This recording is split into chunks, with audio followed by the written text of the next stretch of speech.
Hey, it's Monday, and you know what? I'm home anyway with this whole corona thing going on, so I figured I'd read another chapter. Not to mention, it's only a couple of pages, so it'll probably only take a couple minutes. So we'll go with chapter 14, Out of My Mind.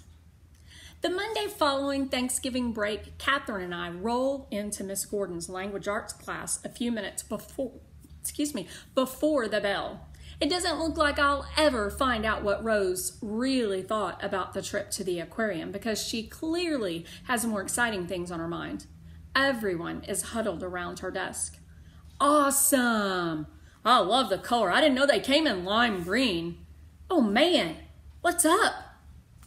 How many songs have you downloaded so far? What's your new email address? You got IM? Videos? That's so tight. I wish my mom would give me a laptop like that.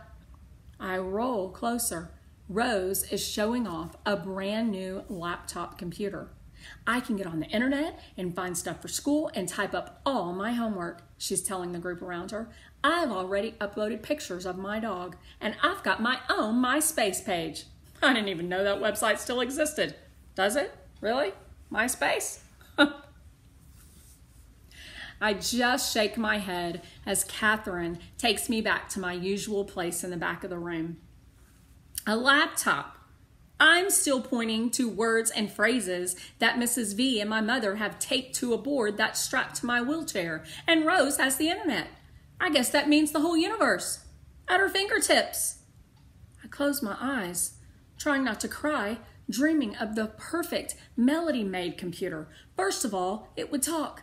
Oh, yes, people would have to tell me to shut up, and it would have room to store all of my words, not just the most common ones that have gotten pasted on my dumb plastic board.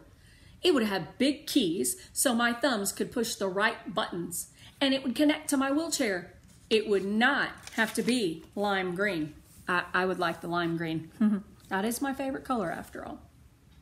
I open my eyes with a start. Such a thing has to exist, right? Or maybe something like it? Maybe? I grab Catherine's arm and point to Rose's computer. Me too! I punch on my board. I do it several times. You want a computer like Rose's? Catherine glances over at Rose's laptop.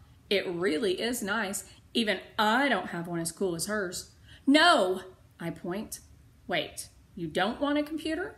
Catherine sounds confused. I have learned to be patient with people. Once again, I point to Rose's computer and then to the words, me too.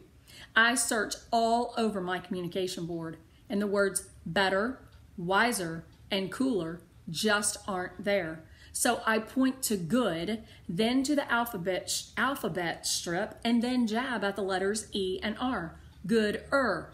I sound like a doofus. Oh, Catherine says finally, you want a better computer than Rose's. Yes! I pound on the board. Then I point to for and me. I get it, Catherine cried. You want something specially designed for you. That's just plain brilliant, Melody. I spell out, duh, and we laugh. Miss Gordon starts class then, reminding everyone about the due dates for the biography project. Tomorrow, she announces, class will meet in the media center so that you can make final choices about the person you will write about. And next week, we will begin making outlines of your life stories. Any questions? Connor, always the class clown, raises his hand.